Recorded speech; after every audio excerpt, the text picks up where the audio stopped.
करते हैं अपनी थोड़ी सी अनाउंसमेंट के साथ जो हर हफ्ते करता हूं कि इस दफ़ा अपॉइंटमेंट्स कहां पर होंगी।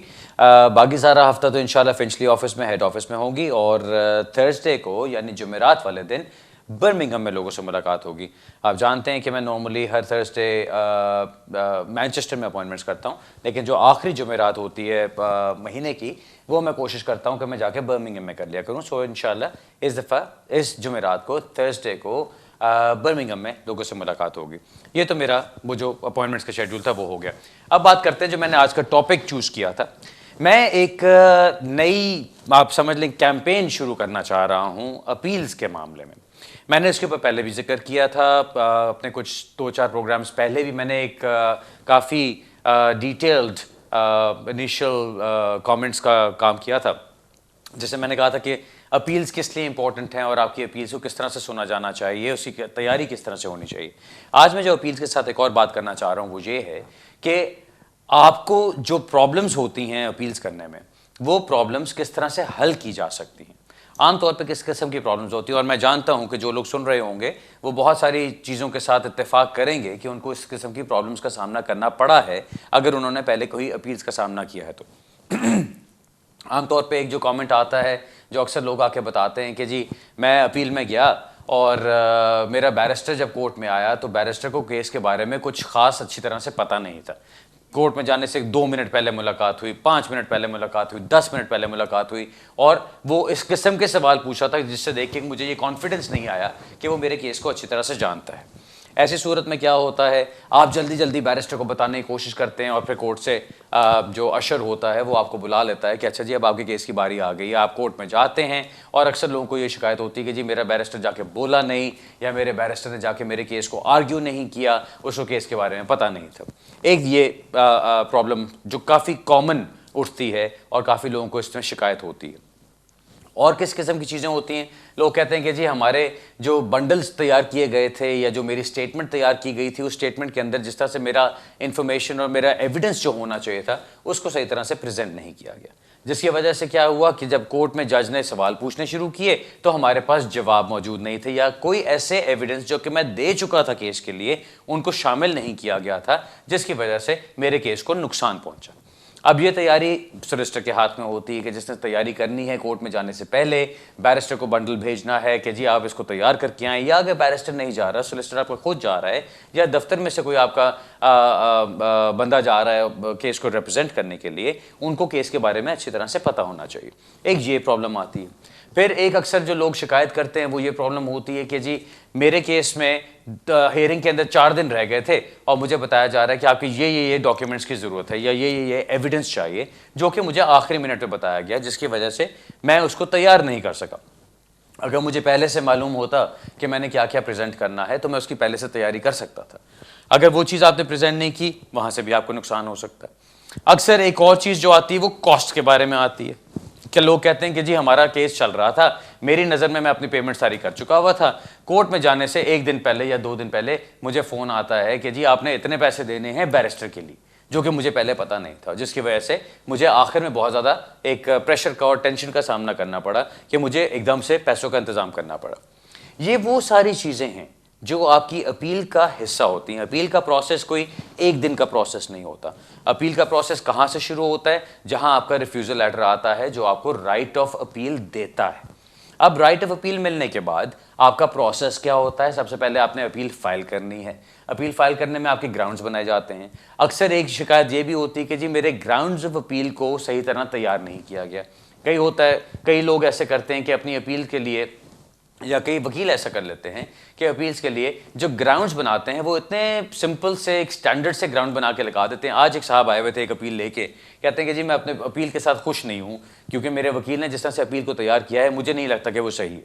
मैं कहा दिखाइए। जब उनकी अपील के ग्राउंड्स देखे तो लिटरली 4 लाइनें लिखी हुई थी और उसमें यह लिखा हुआ था, not compatible with my human rights, not compatible with the immigration rules, not compatible with the applicable law. बस अब इस किस्म की जब चीज़ आप लिखते हैं और आखिर में लिखा हुआ कि जी अपील प्लीज बी अलाउड, अब ये चीज़ जब लिखी जाती है इसमें ठीक है आपने इतनी जनरल किस्म की एक ग्राउंड्स बना दिए कि उसमें आप कोशिश करते हैं कि जी मैं हर चीज़ कवर कर सकता हूँ, लेकिन उसका एक नुकसान हो सकता है। वो ये कि अगर कल को क्योंकि आजकल अब आप देखें कि आप जब अपील फाइल करते हैं और जब आपकी अपील का टाइम आता है कोर्ट में जाने का, उसमें काफ़ी डिस्टेंस, काफ़ी वक्त आ जाता है, कई दफ़ा 4-6 महीने का टाइम आ जाता है। हमारे पास अभी ऑलरेडी अपील्स की डेट्स आ चुकी हुई हैं जो अगले साल जून जुलाई तक जा रही हैं, कि जून की भी हेयरिंग डेट्स हमें अभी आ चुकी हैं। सो इसका मतलब 7 महीने आगे की हेयरिंग डेट मिली हुई है। अब इस टाइम के अंदर अगर आपके सर्कमस्टांसेस कुछ चेंज होते हैं, कोई नई चीज़ आती है जो आपके केस से रिलेटेड होती है, वो आप शामिल करना चाहते हैं। अब क्या होता है, अगर आपके ग्राउंड्स ऑफ अपील बहुत ही ज़्यादा जनरलाइज्ड हैं तो आप उसके अंदर उन चीज़ों को आर्ग्यू नहीं कर सकते, और कल को अगर आपने कोर्ट में जाके एक पॉइंट रेज करने की कोशिश की तो होम ऑफिस का वकील खड़ा होकर कह सकता है कि आपके ओरिजिनल ग्राउंड्स ऑफ अपील के अंदर इसकी गुंजाइश नहीं थी, इसलिए ये पॉइंट आप कोर्ट में अब पेश नहीं कर सकते, जिसका कि आपको ऑब्वियसली आप समझ सकते हैं क्या नुकसान होगा। लेकिन अगर आपके ग्राउंड्स ऑफ अपील सही तरह से तैयार किए जाते हैं, आपकी केस को मद्देनजर रखते हुए कि उसके अंदर कौन कौन से पॉइंट्स आने चाहिए, उसके अंदर किस किस्म का एविडेंस आना चाहिए और उसके मुताबिक कानून क्या कहता है, आप अपना केस उस पर किस तरह प्रेजेंट करना चाहते हैं, वो सारे पॉइंट्स अगर आपके ग्राउंड्स ऑफ अपील में आ जाते हैं तो कल को अगर आप कुछ नया एविडेंस भी लेकर आना चाहते हैं साथ, क्योंकि आपकी इन कंट्री अपील हो तो आप नया एविडेंस डाल सकते हैं। अगर आपकी एंट्री क्लियरेंस की अपील है तो आप नया एविडेंस नहीं डाल सकते। इसका मतलब क्या हुआ कि अगर आपने यूके में रहते हुए एप्लीकेशन की और आपकी एप्लीकेशन रिफ्यूज होती है और आपको अपील का राइट मिलता है, तो कल को जब आप कोर्ट में जाते हैं तो कोर्ट की डेट में जाने तक का एविडेंस आप इस्तेमाल कर सकते हैं। लेकिन अगर आपकी एंट्री क्लियरेंस एप्लीकेशन थी, यानी आपने अपील मुल्क से बाहर, आपका एप्लीकेंट मुल्क से बाहर है और उसने अपील की हुई है, जब तक आपका वो एविडेंस जो आप पेश करना चाह रहे हैं, जब तक वो एंट्री क्लियरेंस ऑफिसर या एंट्री क्लियरेंस मैनेजर के सामने नहीं था, आप उसको जज के सामने प्रेजेंट नहीं कर सकते। एक ये भी इशू आता है।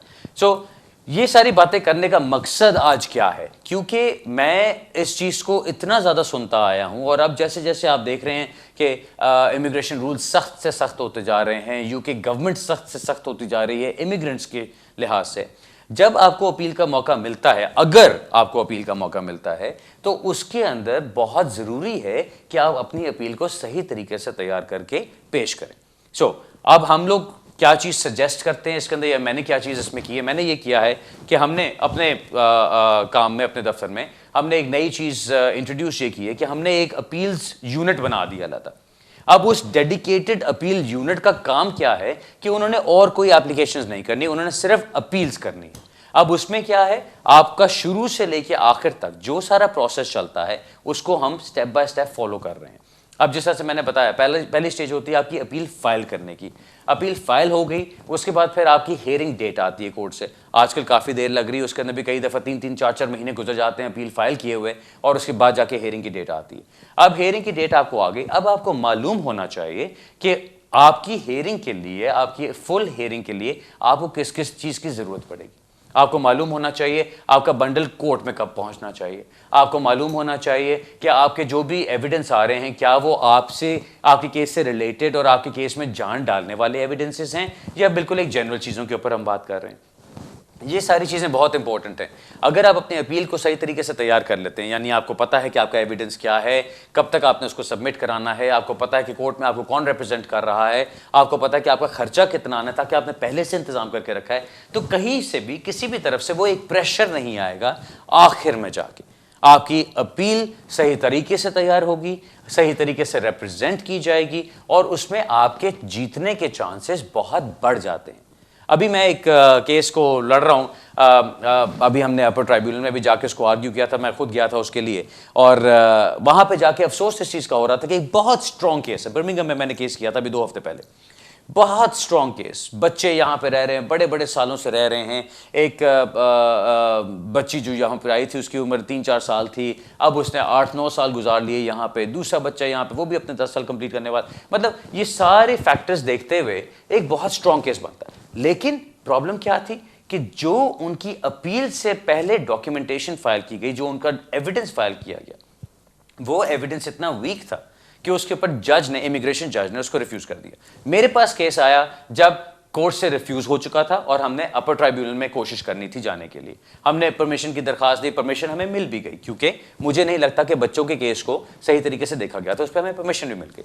अपर ट्राइब्यूनल में मैं गया, मैंने वहां पर जाके केस को आर्ग्यू किया, लेकिन जज ने आखिर में जो फैसला लिखा उसमें उसने एक पैराग्राफ में बार बार ये कहा, अकॉर्डिंग टू द एविडेंस मैं ये नहीं मान सकती, अकॉर्डिंग टू द एविडेंस मैं ये एक्सेप्ट नहीं कर सकती, अकॉर्डिंग टू द एविडेंस ये नहीं शो किया कि बच्चों की क्या टाइज है यहाँ पे। ये सारी चीजें अकॉर्डिंग टू द एविडेंस चलती हैं, जो एविडेंस जज के सामने, इमिग्रेशन जज के सामने पहले प्रेजेंट किया गया।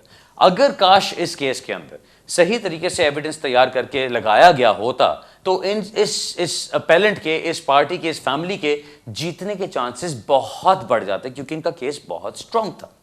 अब हमें जो चीज करनी पड़ रही है, अब जो मैंने उनको सजेस्ट किया, मैंने ये किया कि जी हम नए सिरे से केस को तैयार करते हैं, सारा एविडेंस अब नया लगा के अब अपने तरीके से हम केस को तैयार करेंगे, जिसमें बच्चों के तमाम एविडेंसेस हों, कोई सोशल वर्कर्स की रिपोर्ट हो, कोई उनके स्कूल के लेटर्स हों, उनके स्कूल के साथ बच्चों के साथ एविडेंसेस हो, बाकी सारी चीजें लगें, तब जाके केस के अंदर जान बनती है कि हम उसको प्रेजेंट कर सकें प्रॉपरली।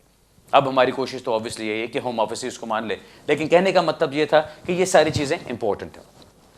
अब मैं जो सिर्फ आखिर में, इससे पहले कि ब्रेक का वक्त हो जाए, बल्कि ब्रेक का वक्त हो ही गया है, मैं सिर्फ आखिर में जो बात कहना चाहता हूं, अपनी अपील को फॉलो करना आपकी रिस्पॉन्सिबिलिटी है। हम लोग वकील लोग होते हैं, हमारे पास दिन में कई केसेस होते हैं करने वाले, लेकिन अगर आपने अपना केस सही तरीके से सही वक्त पे हमारे सुपुर्द कर दिया और हमने आपको उसके सही तरीके से टाइम टेबल एक बना के दे दिया, अगर आपने टाइम टेबल फॉलो किया और हमने उस टाइम टेबल को फॉलो किया, तो आपकी अपील बहुत अच्छे तरीके से तैयार हो सकती है। सो मेरी आपसे ये अपील है कि जब आपकी अपील का मौका आ रहा हो तो प्लीज अपनी तैयारी सही तरीके से कीजिए और कोशिश करें कि आपके हर स्टेप बाय स्टेप आपको गाइडेंस उसकी पूरी मिली हो और आपको पता हो कि केस को आपने किस तरह प्रेजेंट करना है। ब्रेक पे चलते हैं, ब्रेक से वापस आके अपने सवाल जवाब का सिलसिला शुरू करते हैं। मिलते हैं थोड़ी सी देर में।